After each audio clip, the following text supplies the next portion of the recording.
মুমিনরা ভাই ভাই, এটা ফিল করতে হবে, শুধু মুখে বললে হবে না। আমরা কিন্তু ভাই ভাই, উই আর ব্রাদার্স ইন ইসলাম। ইন্নামাল মুমিনুনা ইখওয়া, বিশ্বাসীরা ভাই ভাই। ফাসলিহু বাইনা আখাওয়াইকুম। আর এই ভ্রাতৃত্বের মধ্যে যদি কখনো টানাপোড়েন হয়, বোঝাপড়ায় সমস্যা হয়, বিরোধ হয়, তাহলে মিলমিশ করে দিও তোমরা, সেটা আপোষে মীমাংসা করে দিও। আদেশটা কার? আওয়াজ করে বলুন না, আদেশটা কার? আর ওয়াত্তাকুল্লাহ, আল্লাহকে ভয় করো। লাআল্লাকুম তুরহামুন, তাহলে তোমরা অনুগ্রহ প্রাপ্ত হবে। তাহলে প্রথম মেসেজ হচ্ছে আমরা ভাই ভাই, উই অল আর ব্রাদার্স। পৃথিবীতে ভ্রাতৃত্ব, ব্রাদারহুড, এটা অনেক ধরনের। এক নম্বর ভ্রাতৃত্ব হচ্ছে আল উখুয়া আল ইনসানিয়া, মানবিক দিক থেকে ভাই। যারাই মানুষ তারাই ভাই, কারণ আমাদের আদি পিতার নাম, আদিমাতা Adam and Eve.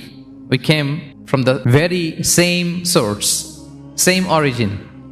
একটা জায়গা থেকে আসছে। সবার বাপ যদি একজন হয়, সবার মা যদি একজন হয়, তো আমরা সবাই কি?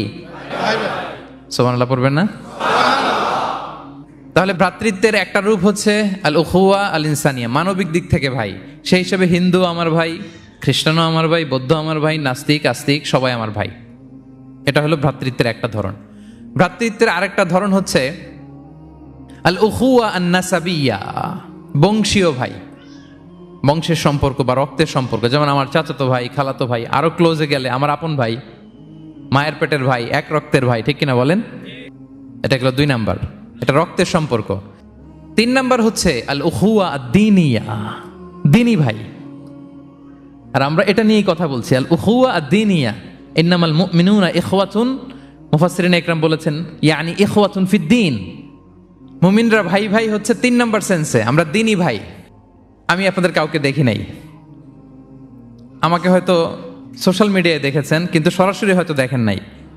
কিন্তু এই যে আমাদের ভ্রাতৃত্ব, এটা দিনী ভ্রাতৃত্ব, দিনী ভাই। আমরা কি ভাই? এবং ইন্টারেস্টিংলি এই দিনী ভাই বা দিনী ভ্রাতৃত্ব আগের 2টার চেয়েও মজবুত। কখনো কখনো এটা রক্তের সম্পর্ককেও ছাড়িয়ে যায়। সুবহানাল্লাহ পড়েন। বদরের যুদ্ধে এই পাশে কুরাইশরা মানে মুশরিকরা, এই পাশে মুমিনরা। এমনও হয়েছে রাসূল সাল্লাল্লাহু আলাইহি ওয়াসাল্লামের পক্ষে মুমিনদের ওখানে এক ভাই, আর আবু জাহেলের সাথে আরেক ভাই, দ্বন্দ্ব সংঘাত। এই ভাই ওই ভাইকে হত্যা করেছে দিনের কারণে। তার মানে দিনী ভ্রাতৃত্ব এটা এত মজবুত, এটা মাঝে মাঝে রক্তের সম্পর্ককেও ছাড়িয়ে ছাপিয়ে উপরে উঠে যায়। আল্লাহু আকবার। এবং আমাদের দৃষ্টান্ত দিয়েছেন বিষ্ণু ইসলাম, তিনি বলেছেন তোমরা সবাই দিনী ভাইয়েরা, সবাই মিলে এক দেহ এক প্রাণ। বিষ্ণুই বলেন মাসালুল মুমিনিনা ফি তাওয়াদ্দিহিম ওয়া তারাহুমিহিম ওয়া তাআতুফিহিম মাসালুল জাসাদ। মুমিনদের ভালোবাসা সম্পর্ক, এটার দৃষ্টান্ত হচ্ছে, পারস্পরিক ভালোবাসা সম্পর্ক হচ্ছে কামাসালিল জাসাদ, এটা একটা দেহের মতো। আমরা সবাই মিলে এক দেহ। দেহের কোনো অঙ্গ যদি ইনজুর্ড হয়, সারা দেহ যেমনি কষ্ট পায়, বিশ্বের কোথাও আমার কোনো দিনী ভাই যদি কষ্ট পায়, আমাদের প্রত্যেকের হৃদয়ে রক্তক্ষরণ ঘটে। চিল্লায় বলেন ঠিক কিনা? আপনার পা কেটে গেছে, এখন আমরা কি এরকম ভাবি যে পা গেছে তো কি হয়েছে, পাই না কষ্ট পাবে, সারা দেহ তো ওকে? ব্যাপারটা কেমন? দেখবেন পা কেটে গেলে রাতে ঘুম আসে না, ওইটার ব্যথায় জ্বর চলে আসে, এরকম আসে না নাই? এই জন্য বিষ্ণু ইসলাম বলেছেন মাসালুল জাসাদ, একটা দেহ, দেহের এক অঙ্গ ইনজুর্ড হলে যেমনি সারা দেহ কষ্ট পায়, পুরো দেহটা রাত জেগে থাকে, জ্বর এসে যায়, তেমনি গোটা বিশ্বের কোনো প্রান্তে, কোনো জনপদে, কোনো এলাকায় কোনো মুসলিম ভাইয়ের যদি কষ্ট হয়, সেটা আমাদের হৃদয়ে যেয়ে লাগে। ঠিক কিনা বলেন? ফিলিস্তিনের ভাইয়েরা যদি কাঁদে, আমাদের ভালো লাগে? কাশ্মীরের ভাইরা যখন গৃহহীন হয়, আমরা এটা সহ্য করতে পারি?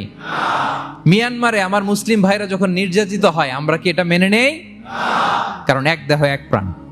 আমরা যদি কোরআনের দিকে তাকাই, আল্লাহ তাআলা বলেছেন আমাদের সম্পর্কটা হচ্ছে রোহামা উবাইনাহুম। রোহামা, একে অপরের প্রতি আমরা সফট হার্টেড, রহম দিল, একে অপরের প্রতি সফট হার্টেড। কোরআনের অন্য জায়গায় এসেছে বুনিয়ানুম মারসুস, সীসা ঢালা প্রাচীরের মতো আমাদের সম্পর্ক। হাদিসে এসেছে এক ভাই হচ্ছে আরেক ভাইয়ের মিরআতুল মুমিন, এক মুমিনের জন্য আরেক মুমিন হচ্ছে আয়না। আয়নার সামনে দাঁড়ালে দেখা যায় যে আমার এখানে একটা দাগ, তারপর আয়নার সামনে দাঁড়ালে আমাকে ঠিক করে নেওয়া যায়, গুছিয়ে নেওয়া যায়। তার মানে আমার সমস্যা, আমার ভুল, আমার খুঁত, আমার স্পট, এটা আয়না বলে দেয়। মুমিনরাও এরকম, এক ভাই আরেক ভাইকে সংশোধন করে দেয়। সুবহানাল্লাহ পড়েন।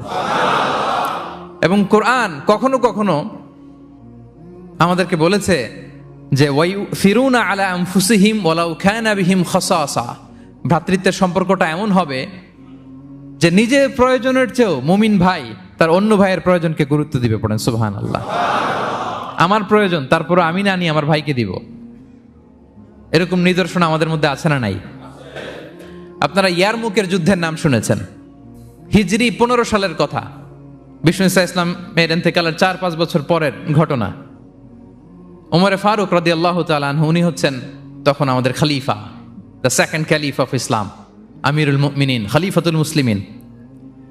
তো ইয়ারমুকের যুদ্ধে আল্লাহ তাআলা আমাদেরকে বিজয় দান করেছিলেন, কিন্তু এমনি এমনি বিজয় আসে নাই, এমনি এমনি আসে নাই। একের পর এক সাহাবারা আহত হয়েছেন, নিহত হয়েছেন, মানে শহীদ হয়েছেন।